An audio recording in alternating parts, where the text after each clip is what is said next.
Hey guys, welcome back to TechMan. Today, let me show you how to get Alliance Credits Rise of Kingdoms. In Rise of Kingdoms, earning Alliance credits is a key way to strengthen both your personal progress and your Alliance's resources. There are two types of credits: individual credits, which you can earn directly, and Alliance credits, which can contribute to the Alliance fund.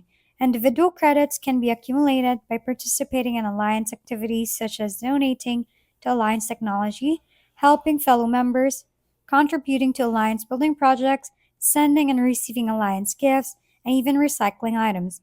These credits can then be spent in the Alliance shop to acquire valuable items. Meanwhile, Alliance credit grows automatically as members earn their individual credits.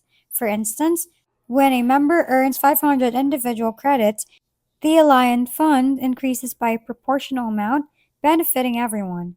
By consistently contributing and participating in these activities, you can maximize both your own credits and overall strength of your alliance.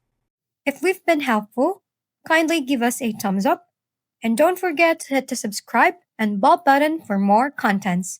For any questions and suggestions, comment down below.